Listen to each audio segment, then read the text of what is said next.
calibration team, I'm going to be starting week 2 now, because this is week 1. I've done the week 1.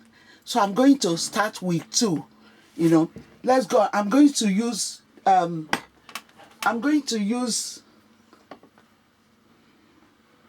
this is week 2. Attention to calibration team. This is week 2 now we are starting.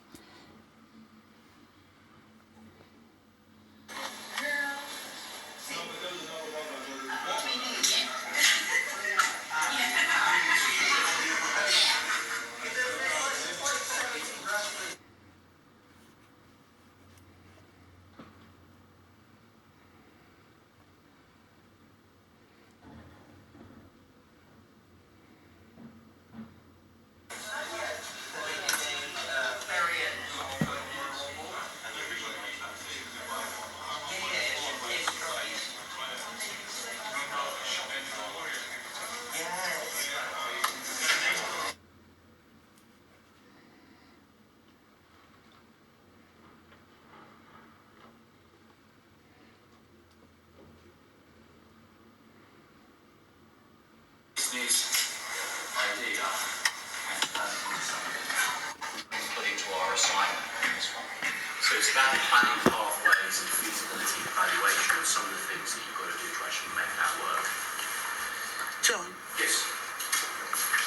You didn't give us the... Oh, sorry.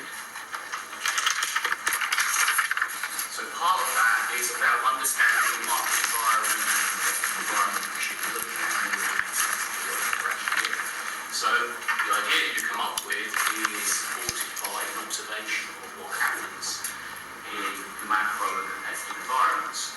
And this week we're going to look a little bit at the planning pathways of this one, because we're going to start to think about it in terms of how can you do this, what is the pathway, but more importantly, how feasible is it?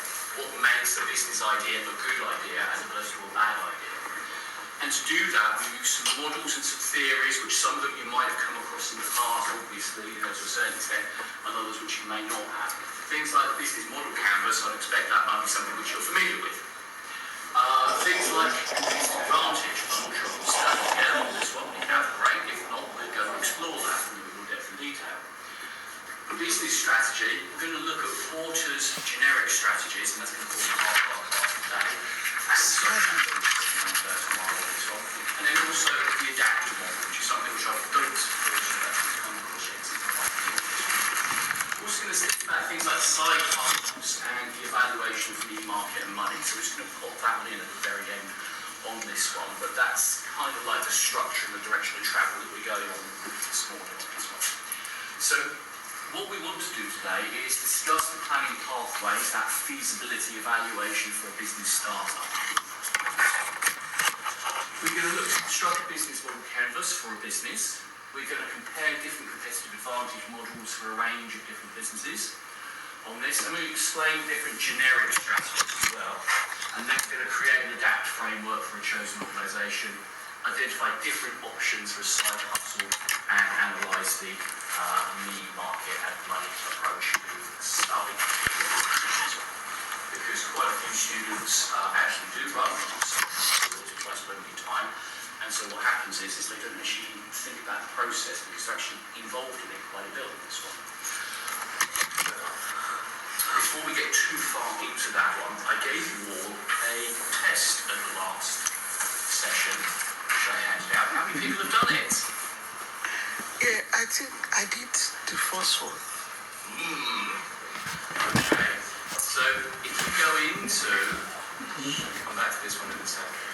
If you have not done it, if you go into the module shell. I didn't go with my computer.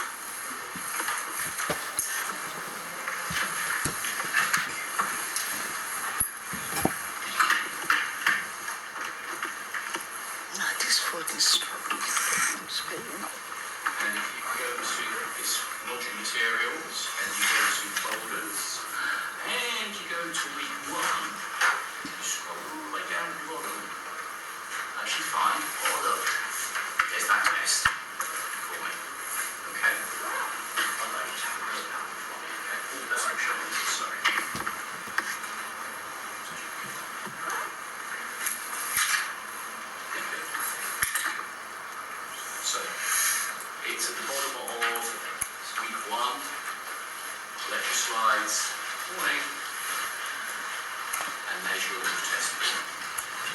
insert that for me. You've got 11 questions we've got on this, and then we'll see how you've done.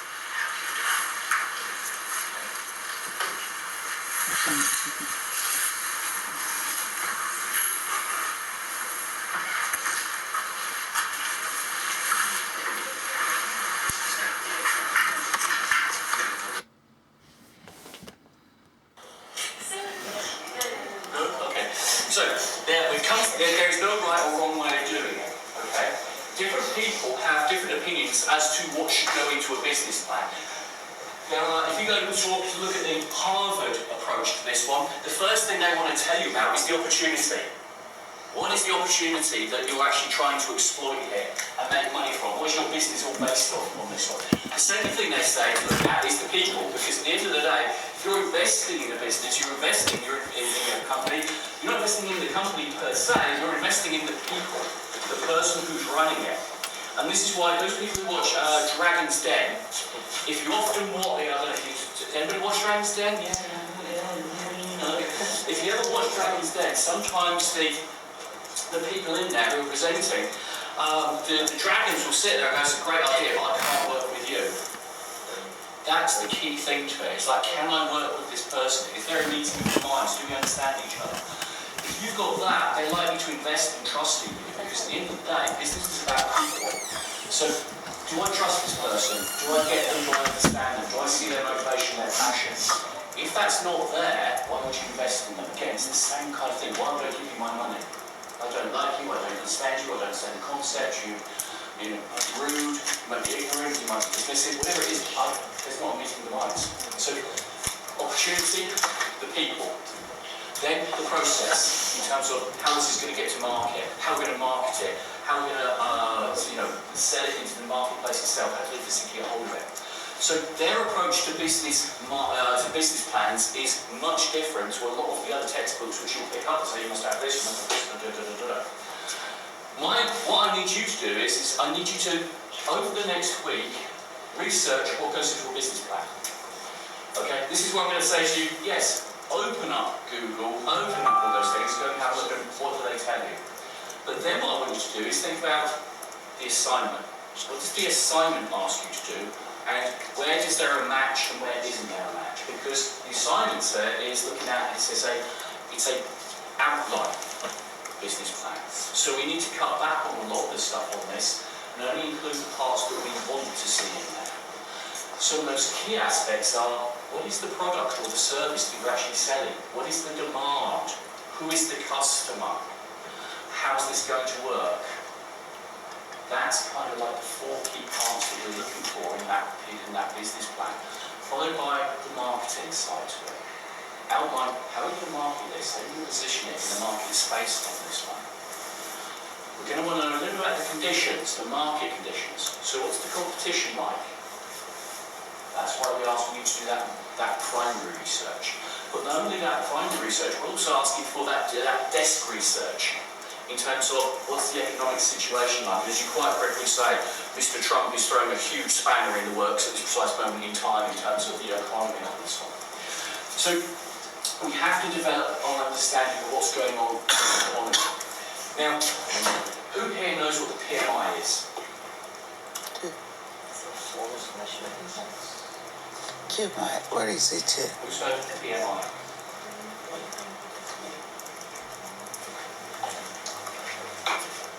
Trying to Google on this one. Right. PMI is something called the Purchasing Managers Index. The Purchasing Managers Index gives an indication as to whether or not the economy is in growth or in decline. Okay? And you'll find it by going, if you put into Google, Purchasing Manager UK Purchasing Managers Index. It comes from a reputable source. This comes from the Commons Library, Parliament. So this is legit. Okay, this is just something which I found online. This is something which you might start to listen and hear about on the TV on this one. There's 2 PMIs. There's the Purchasing Managers Index, Manufacturing, and Purchasing Managers Index, Services. It tells us what's happening in each of those 2 sectors in the UK. If you look at what's going on here, on this one, UK manufacturing between 2019 and 2025. Anything above 50% is growth in the economy. Anything below 50% is contraction. So if we look at it here, what do we see in manufacturing in the UK in March? Contraction. Right. Now, Mr. Trump. Is Mr. Trump encouraging manufacturing in this country at this precise moment in time? No. No. So what do we expect is going to happen next year? Do we expect that figure to be up or down? Down. Next month. Way down. Way down. It's down already. I'm just going to have a guess and say 3.4% next month. Okay, write that down. Okay, we'll ping it on an email. We'll have this time next month on this one, yeah? Because they were saying that a lot of companies are folding up in America. If Mr. Trump keep on doing this, more companies he's going to affect his government. Absolutely. I mean, this is the thing. One of the things. Well, it's TikTok. TikTok is not. If you look at what's happening, Jaguar Land Rover had paused all shipments of cars to America. That means they're slowing down the production line. So we're not manufacturing as much. We're not buying as much. We're not producing as much. In Germany, they've laid off a whole swathe of people in their on their production lines. They've cut out a whole line of people, a whole shift from a lot of their production lines producing Volkswagens. And Russia threw Coca-Cola out. Russia got rid of Coca. Hold that thought. So this is contraction. Okay. This is the Purchasing Managers Index for services. March, it was up 1.5, 52.5. So services are going up, manufacturing is going down. What do we think is going to happen next month? Up or down? Down. You think I'm down? going to say up. You say up? Way up. Like up to 2%. We've been very precise on this one. Up to 2%. If you do 2%. Here's the question. Why? 2% is so much. Well, trends follow trends. So if manufacturing is going down, the trend will might likely be it will continue to go down. If the trend is going upwards, the trend usually tends to go upwards. But there's a massive spike, and then there might be a massive drop-off. Okay. Okay. So you're thinking it's going up on this one. Okay. Good morning. Right. Oh, there's register on the side. Okay. I'm just using like stock logic, like the stock market price, where it goes up and down. It's always the trend. It's the trend, yes. The trend is your friend, as they say. Yeah. You walk the spotlight. Okay. So that's what's happening in terms of services manufacturing. Now, which sectors in the UK economy are struggling, do you think? Which businesses in the UK economy do you think are struggling? How would you find that out? Do it like this. You go to Google and you type into Google, not that one, not bank holidays, sorry. You type in short positions, daily update, and you look at this. This is reported on, this is on the FCA, Financial Conduct Authority website. You go to the FCA, short positions, daily update. What you have here are investment firms which are shorting the stocks on these firms. Okay? Investment firm, they're shorting the stock on these. Do we know what shorting a stock means? Short stock. They are running out of stock. Okay. How do you make money on the stock market? You buy my stock, right? Right, you buy a share, it goes up in value, you sell it. So you make the difference. Or you get dividends, don't you? But when you short a stock, it's like this. You have 200 shares, or let's say 2,000 shares in a firm. Let's say that we'll stick with a nice common theme as the market. Cut it in half and half of the money yeah. But I don't know, I just started doing something about it. Okay. And there was a Vanta, which I think there's on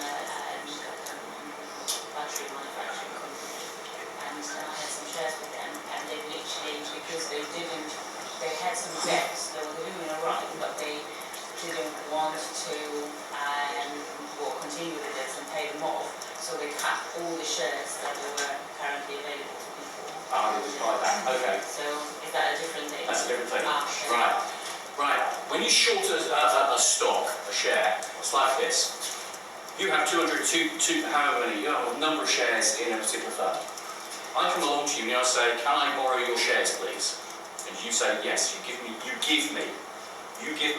your shares in Aston Martin. I now have your shares. I then sell them on the market at a spot price, whatever it might be. They're currently about 61p. Now, when you're shorting the stock, you're expecting the share price to drop.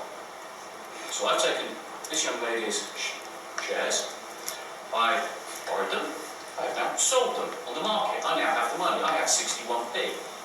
I've sold them for. Then what happens is, at a point in time which I've already agreed, I will buy them back at the market price. But remember, I'm expecting the price to fall. So I'm expecting the price to fall, and let's say it falls to 30p. I borrowed the shares. It cost me nothing to borrow the shares. I sold those shares for 61p, so I got 61p for each of those shares. I've now got to buy them back off of the market, and the price has shrunk to 30p. So now I'm going to make 31p back, because all I've got to do to get those shares back is not pay 61p, I pay 30p. I pocket the difference. I get the shares back to the person who I borrowed them from. That's how you short stock. That's how you make money when it's falling. These are all the firms which are expecting these firms' share price to fall. So when you're looking at this, and so there are some you'll recognise, some that you won't on this one. So, for example, look, ASOS. Let's see, how many people are expecting ASOS to actually fall? Quite a few. We've got 1, 2, 3, 4, 5 firms saying ASOS shares are going to fall. They're banking on this firm not doing well. What does ASOS sell? Dresses. Apparel, fashion. Shoes. Fashion. Okay. So, oh look, my good old favourite, Aston Martin. Okay. They're expecting that share price to fall on this one. What else? Let's have a look. Any others in this? Oh, Barclays, obviously they're Closing down. thank you. But look at the others. Look, Boohoo Group, fashion. Burberry Group, fashion, luxury end on this one. Okay. Who else? Any other ones which we recognise on this one? See this? Oh, Direct Line Insurance. Domino's. But I thought Soaps were going up, so why are they shorting Domino's? Exactly. Why are they shorting Domino's? Surely Domino's is doing well. People, look, everyone here loves pizza. It's pizza. But Domino's though, their pizza is horrible. So dry. I don't like it. Okay, we have a difference of opinion on quality of pizza on this one. Okay, let's have a look. Let's keep going then. Oh, look, someone is shorting EasyJet. Okay. Okay, let's keep going on this one. Where else? Sorry? Fraser's Group. Fraser Group. Fever Tree Drinks. A company that make mixers that go in alcoholic drinks. So they're premium end. You order a gin and tonic, they sell the tonic. That's their thing. So they sell all those mixers on this one, but they're really good. They're really good high quality mixers on this one. Ah, yes. Grapes. My heart. Okay. Yeah. Okay. Harrods. Okay. So the home store on this one. So Greg's. Okay. Hayes. What is Hayes? Do you know what Hayes is? No? Yes. They're a recruitment company. If you want to recruit people, you go to Hayes. They'll put together a packaging for you. They'll help you recruit people on this one. They're getting shorted on this one. Okay, what else? Oh, wow. ITV. How many people are short? Oh, quite a few people are shorting both ITV and Sainsbury's on I'm this. surprised there's not more getting our thoughts on that. How many people here watch ITV? Just out of interest. Okay, yeah, right. Okay. My wife, bless her, she has two religions, Emmerdale and EastEnders. Okay? The first one is the boring programme, the second one is the shouting programme, as I call it. EastEnders, all they do is they shout at each other from 3 feet away, and I was like, wow! Okay. But, other than that, I don't watch ITV. I don't. But you're the younger generation. If you're not watching it, who is on this? How do you consume TV? You consume it online. You consume it through your phone, through your apps, through your computer. You do it every way, but you don't watch it on telly. And they're now thinking, right, ITV are in trouble. We're also thinking we're not going to buy as many pizzas. We're not going to be doing our house up as much. We're not going to be going on holidays at EasyJet, Domino's. We're not going to be watching telly as much on this one. Advertising, because that's how they make their money. ITV, they make their money through advertising. They're shorting it. Why? Because people are going to be cutting back on their marketing budgets. If their marketing budgets are falling, ITV's not going to make as much money on this one. So, what else have we got? Marks and Spencer's. Somebody's shorting Marks and Spencer's. What else? Moonpig. Oh, God. Ocado Group. Who owns Ocado?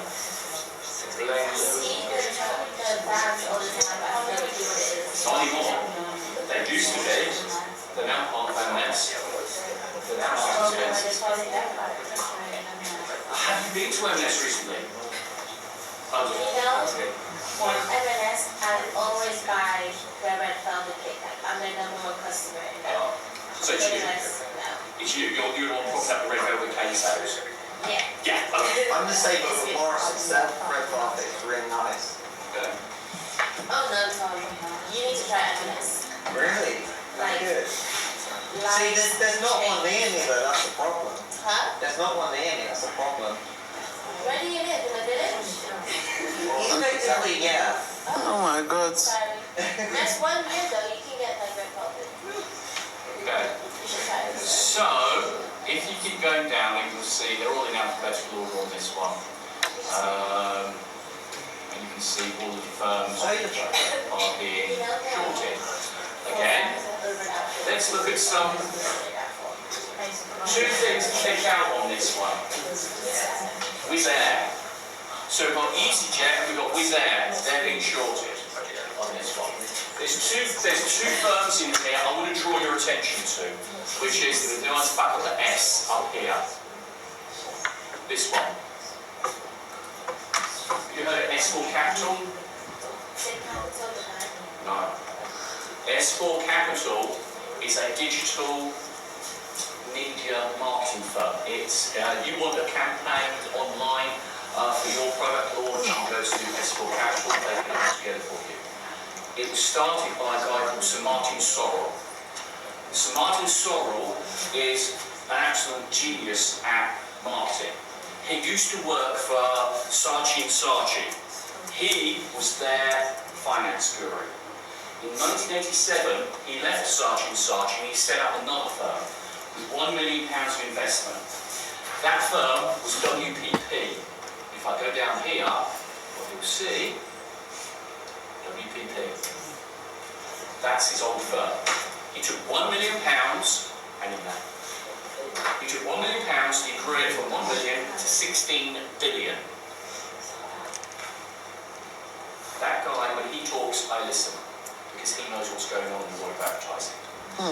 WPP Group, if you Google it and actually look at how many firms it has in its portfolio, the number of people working for it is massive. It is a global leader. It is the biggest firm. WPP PLC. He left it about in 2017, 18, and he set up S4 Capital. And again, he took it from nothing to over 4 billion in the space of 5 years. This guy knows what he's doing. And at this moment in time, both WPP and his former company, and his current company, S4 Capital, are being shorted. What's this telling you? WPP, what happens? What do? Volkswagen, they've got a car. They want to launch it onto the global scene. They want a marketing campaign across all avenues on this one. They want out of home, they want print, they want digital, they want TV, they want cinema, they want radio, they want the lot. They will give WPP a budget. They will give them 30 million for this campaign. WPP won't charge them a penny. So how do they make money? They make it as cheap as possible and pocket the difference. Right. This is what they do. They take that 30 million and they ask for a rebate from all of their people that they place that money with. So if they go to ITV and say, we want to give you 10 million for a TV advertising campaign, buy airtime for our advertising campaign, but we want a 15% rebate. So what they get back is 1.5 million. That's how it works. They get a rebate. They don't charge the client, they skim it off the top very closely to what you're saying or what you just did there. That's what they're doing. So let's think about this. ITV being shorted. WPP, S4 Capital being shorted. EasyJet and Wizz Air being shorted. Sainsbury's being shorted. Boohoo, some of the other, and ASOS. What's happening here? What's this telling you? Price Virgin Media isn't up there either. No.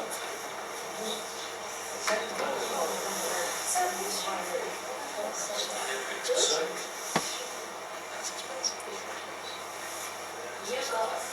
yeah, Whitbread.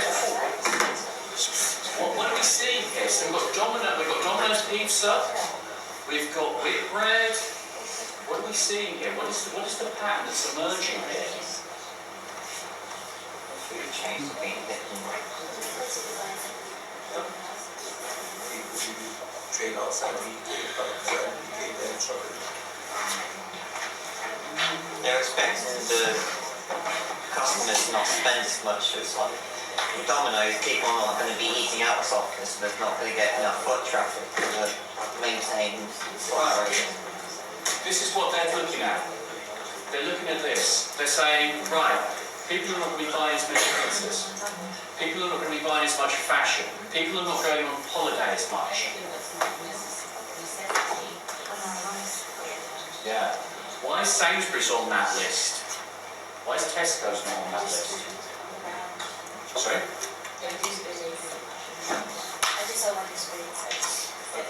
Okay, fine. But why is Sainsbury's on the list and Tesco isn't?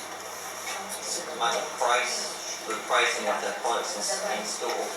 Because some stores are more high end and they charge a lot more, whereas Tesco's, Morrison's, Lidl, Aldi, they're all cheaper and lower end spectrum. So what happens during a downturn? Do we continue shopping at the expensive place? They go to find it cheaper on this one. Which is between Lidl and Aldi, but... Yeah, the Tesco still has that big market share and things like that. So what's it telling you? It's telling you that people are moving away from expensive. They're moving away from eating out, taking holidays.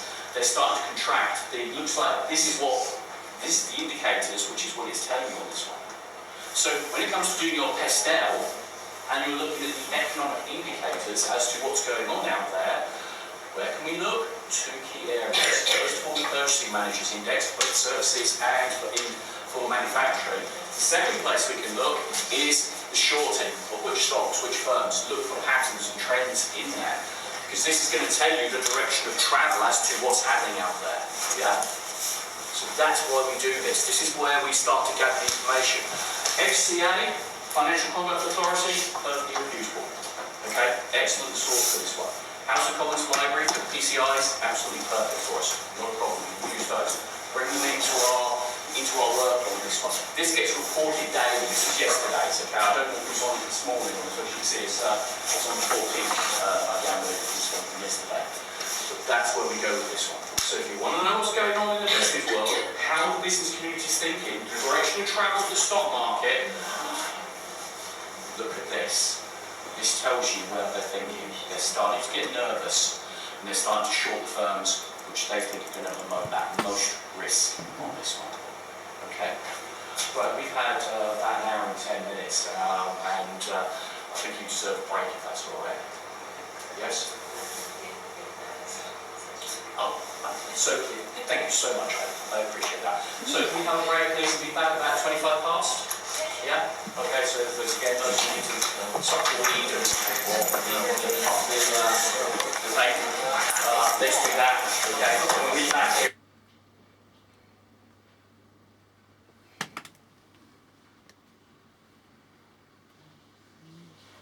Can you start soon? Hold that just for a second. Who can tell me what the difference is between anonymous and anonymity? Anonymous. What did you say? Anonymous. Yeah. Like when they say, oh, I had an anonymous call. It's when the author doesn't reveal the name or when they change the business's name to another one to keep it private. So which is which? Which is if it's an anonymous survey or you've anonymized the participants, what's the difference? Anonymous is something. Are you? Hang on a second. Sorry, you were saying?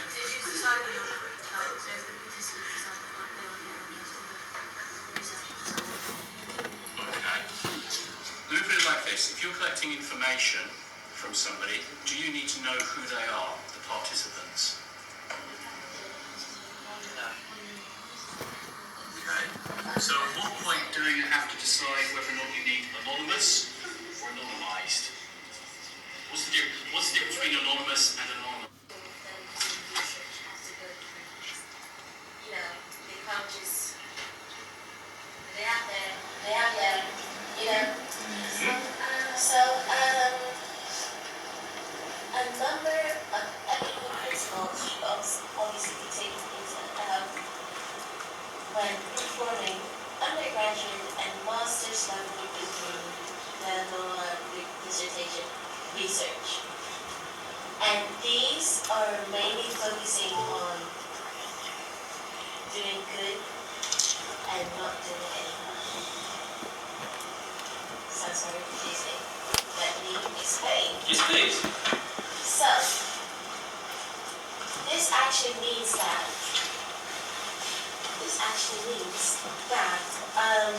the researcher needs to obtain informed consent from the participants, minimize the risk of harm to the participants, of course, protect their confidentiality, and either keep them anonymous if they don't consent to that. Because there's like a lot of research that's going on these days and it's not confidential. And I'm saying people need to start suing. Anyway. You need to start soon. Hold that just for a second. Who can tell me what the difference is between anonymous and anonymity? Anonymous. What did you say? Anonymous. Yeah. Like when they say, oh, I had an anonymous call. It's when the author doesn't reveal the name or when they change the business's name to another one to keep it private. So which is which? Which is if it's an anonymous survey or you've anonymized the participants, what's the difference? Anonymous is something. Are you? Hang on a second. Sorry, you were saying?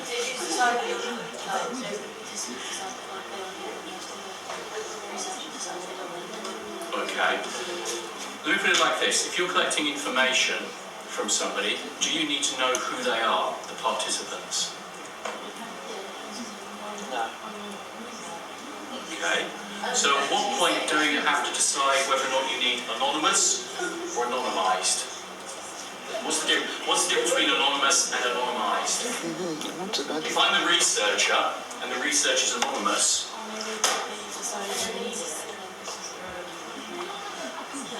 okay.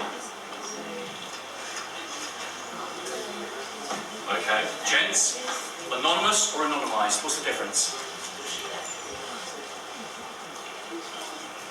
Let me try. Hang on. So we give this section a chance first on this one for me. Because when they say I have an anonymous, they say anonymous is somebody you What's have the difference to. between anonymous and anonymised?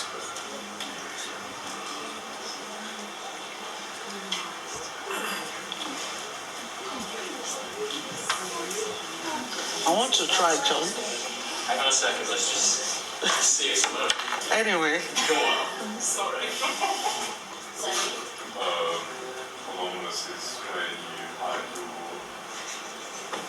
for example, your name, your SSC, anonymity is where you gain information from a group of anonymous people that you yourself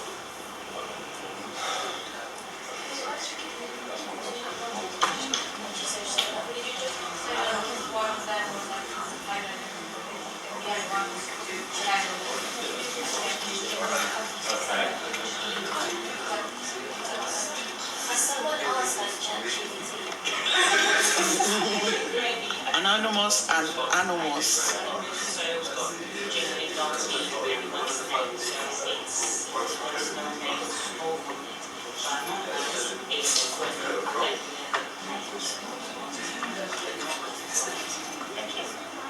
Yeah. Okay. If it's anonymous, we don't know who's completing the survey. Okay. We might collect some biographical data in terms of gender and age, maybe some things like that. We don't collect any identification in terms of name, an email address, or anything like that.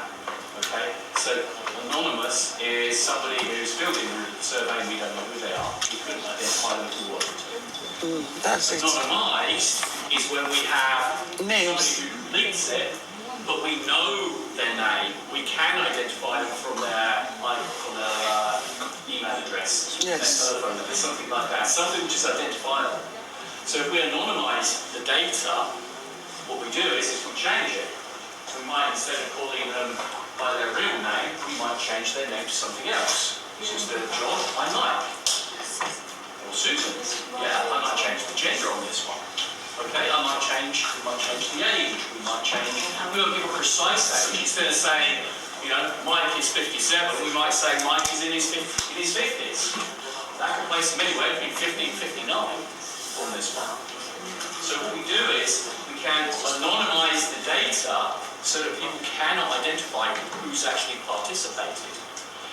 Why is that important? Why is it important to anonymise the data in certain instances? And data leak. Go on. Like, if you have crucial information like a telephone number, you don't really want that leaked out to the public because it'll lead to like scam calls and that, then you'll be liable. So you want to try to keep that as on the down low as possible. Okay. So if we anonymised someone's data, how would we ensure that we couldn't identify somebody then? What steps could we take to make sure that it is anonymised? Remove everything that concerns with that person. Hang on a second, sorry. I'm saying, maybe ask them, or even like, once you've asked, it's like you're going to take part. Anonymous. Give an example. Like, if I said, Patricia, do you want your name to be revealed? She says, no. In what ways can I make sure? Okay, so you're going to ask them for various identifiers. Or you can make all that optional. Yeah. So Okay. it's like you can give a name, but it can be optional, or a telephone or an email. Okay. Hold that thought for me. What are you going to say? It's the same thing I want to say. I've said it. Because let's say somebody wants to do a research on me, and he doesn't know, he knows my date of birth, he knows everything. So after doing the research, he removed everything that concerns me. So people that he's presenting it to will not know. Yeah, we can strip out those identifiers on that side to it, yeah? Yes. So let me ask you a very basic question then. For the research that you're going to be doing for the assignment, do you need to have, first of all, do you need to obtain permission from the people you're going to be No. Yes. Yeah. No. Okay, so we've got a no, we've got 2 yeses. I say yes because obviously we just did the research and the choice is yes. But also because, for example, when you first asked us, oh, we're doing really, we were like, okay, there's that compared to what sensitive. Yeah. So obviously, we need to ask them first. No. And what to tell them why, what it is about. So if you're observing a business from outside, Oh. we're observing them. So we would say that was watching outside. Okay. What are you watching them for?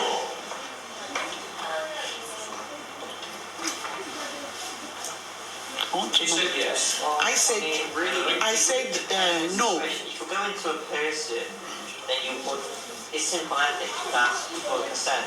But if you're just observing like a company outside, really you don't, as long as you don't damage the reputation. Okay. So you're a yes and a no. It depends. It depends. Okay, so what about if I'm a mystery shopper? Pardon? I'm conducting a mystery shopper activity. Do I need to tell the people I'm observing?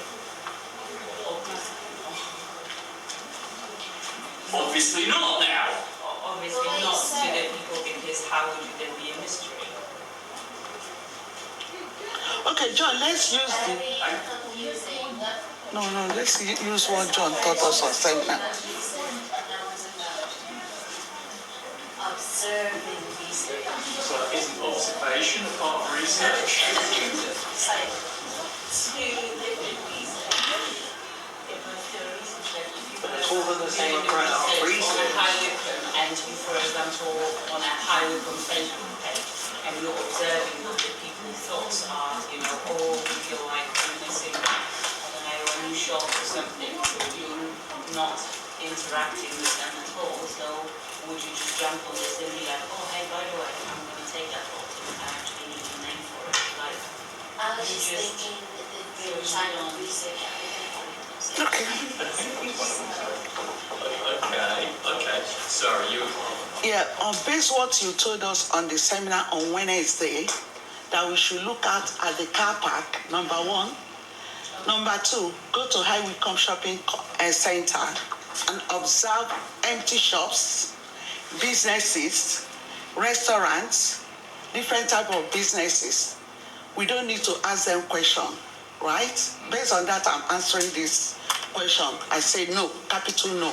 Because when I go to a car park to observe the cars, the brand, the name, and after observation, I come back to analyze my primary data. Is my primary data based on what I saw on the car park. High Wycombe Shopping Complex, I'm going out there to check closed businesses, closed shop, present businesses, present restaurants, cosmetics, different umbrellas of businesses. I'm only going there, use my eyes, use my brain to observe.